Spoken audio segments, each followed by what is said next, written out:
السلام علیکم. وعلیکم السلام. کیا حال ہے آپ کے؟ میں ٹھیک ہوں الحمدللہ. دیکھیں، آپ کہتے ہیں کہ ہر بات جو ہے نا پہلے فارورڈ کرنے سے پہلے اس کی وہ کر لیں تصدیق. بالکل. یہ ایک پوسٹ آئی ہے میرے پاس، تو میں اس کے بارے میں جاننا چاہوں گی. اس میں جو کچھ لکھا ہے آیا یہ حدیث سے ثابت ہے یا نہیں؟ مجھے اس کی وضاحت چاہیے. جزاکم اللہ خیرا کثیرا. یہاں آپ سے تھوڑی سی چوک ہو گئی. یہ جو چھوٹا سا رسالہ آپ نے بھیجا ہے نا، اس کو بھی آپ اگر پڑھ دیتی کہ اس میں یہ لکھا ہوا ہے. کیا لکھا ہوا ہے؟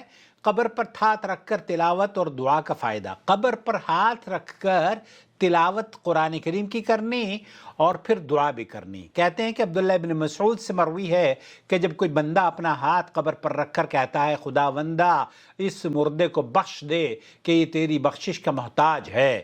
اب وہاں کس مردے کی بات کی جا رہی ہے؟ بعض مرتبہ قبروں میں بہت سارے مردے دفن ہوتے ہیں.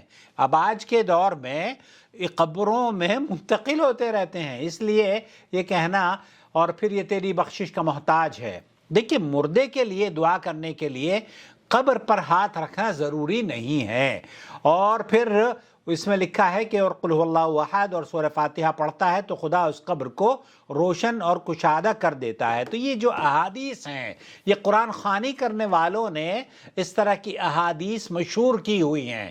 صحیح احادیث کے ذخیرے میں آپ کو یہ احادیث نہیں ملتی، بلکہ آپ قرآن کریم پڑھ کر جو بخشنے کی جو روایتیں ہیں وہ تمام کی تمام یا تو ضعیف ہیں یا من گھڑت ہیں. اس لیے قرآن کریم کو پڑھیں، آپ ضرور پڑھیں، اور اس کو یہ کہنے کی بھی ضرورت نہیں ہے کہ یہ میرے مردوں کو بخش دے، کیونکہ اگر مردوں کو بخشنا قرآن کریم کا ثابت ہوتا تو اللہ کے رسول صلی اللہ علیہ وسلم ہمیں صحیح احادیث میں یہ حکم یا یہ سنت ضرور بیان کرتے.